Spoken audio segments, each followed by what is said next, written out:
ಮದುವೆ ಮಾಡೋದು ಹಿಂಗಿದೆಯಾ ಅಂತ. 10 ಲಕ್ಷ ರೂಪಾಯಿಗೂ ಹೆಚ್ಚಿನ ಮೌಲ್ಯದ ಚಿನ್ನಾಭರಣವನ್ನ ಧರಿಸಿದ್ದಂತ ಸೋನಂ, ವಜ್ರದ ಉಂಗುರ, ಚೈನು, ಬ್ರೇಸ್ಲೆಟ್ ಅನ್ನ ಧರಿಸಿದ್ರು ಸೋನಂ.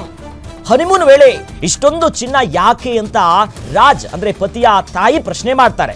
ನನಗೆ ಬೇಕು ಅಂತ ಪಟ್ಟು ಹಿಡಿದು ಚಿನ್ನಾಭರಣವನ್ನ ಧರಿಸಿಕೊಂಡು ಸೋನಂ ಹೋಗ್ತಾಳೆ. ಪ್ಲಾನ್ ಬೇರೆ, ನನ್ನ ಸೊಸೆಯನ್ನ ಗಲ್ಲಿಗೇರಿಸಿ ಅನ್ನೋದಾಗಿ ರಾಜ್ ತಾಯಿ ಆಗ್ರಹಿಸ್ತಿದ್ದಾರೆ. ಪಾಪ ಮಗನ ಮದುವೆ ನೋಡ್ಬೇಕೆನ್ನೋ ಆಸೆ ಇರುತ್ತೆ. ಮಗನ ಮದುವೆ ಮಾಡಿದ್ದಾರೆ, ಮಗ ಹನಿಮೂನ್ಗೆ ಹೋಗಿದ್ದಾನೆ, ಮನೆಗೆ ಸೊಸೆ ಬಂದಿದ್ದಾರೆ, ಸೌಭಾಗ್ಯ ತರ್ತಾರೆ, ಖುಷಿ. ಬಟ್ ಹಂಗಲ್ಲ, ಇಲ್ಲಿ ಪ್ಲಾನ್ ಇದ್ದಿದ್ದೇ ಬೇರೆ. ಮದುವೆಯ ಕಂಕಣವು ಮಾಸೋ ಮುನ್ನವೇ ಇಲ್ಲಿ ಚಟ ಕಟ್ಟುವಂತ ಪರಿಸ್ಥಿತಿ ಬಂದಿದೆ. ತಾಯಿ, ರಾಜ್ ಅವರ ತಾಯಿ ಮೃತ, ಪತಿ ಯಾರಿದ್ರಲ್ಲ ಕಣಿವೆತ್ತಲ್ಲಿ ಸಾಯಿಸ್ತಾರಲ್ಲ ಅವ್ರ ತಾಯಿ ಹೇಳ್ತಿರೋದು. ಅಂದ್ರೆ ಸೋನಂ ಸೊಸೆ ಜಾಸ್ತಿ 10 ಲಕ್ಷ ರೂಪಾಯಿ ಮೌಲ್ಯದ ಚಿನ್ನ ಹಾಕೊಂಡಿರ್ತಾರೆ. ವಜ್ರದ ಉಂಗುರ ಕೈಯಲ್ಲಿ, ಚೈನು. ಮದುವೆಗೆ ಎಷ್ಟು ಚಿನ್ನ ಮಾಡ್ತಾರೆ ಅನ್ನೋದು ನಮ್ಗೆಲ್ರಿಗೂ ಗೊತ್ತು.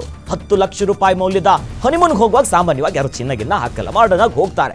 ಬಟ್ ಆಗ ಯಾರು ಅತ್ತೆ ಕೇಳ್ತಾರೆ ಸೊಸೆಗೆ, ಯಾಕೆ ಇಷ್ಟೊಂದು ಅಂತ. ನನಗೆ ಬೇಕು, ನಾನು ಹಾಕೊಂಡು ಹೋಗ್ತೀನಿ ಅನ್ನೋದಾಗ ಪಟ್ಟು ಹಿಡಿತಾರೆ. ಯಾಕೆ ಪಟ್ಟು? ಪ್ರಿಯಕರ ಅಲ್ಲಿದ್ದಾನೆ, ನಿಮ್ಮ ಮಗನನ್ನ ಸಾಯಿಸ್ತೀವಿ, ಅಲ್ಲಿಂದ ನಾವು ಎಸ್ಕೇಪ್ ಆಗ್ತೀವಿ ಅನ್ನುವಂಥ ಪ್ರೀ ಪ್ಲಾನ್ಡ್ ಇದು. ಆ ನಿಟ್ಟಿನಲ್ಲೇ ಸುಪಾರಿ ಹಂತಕರನ್ನ ರೆಡಿ ಮಾಡ್ಕೊಂಡಿರ್ತಾರೆ.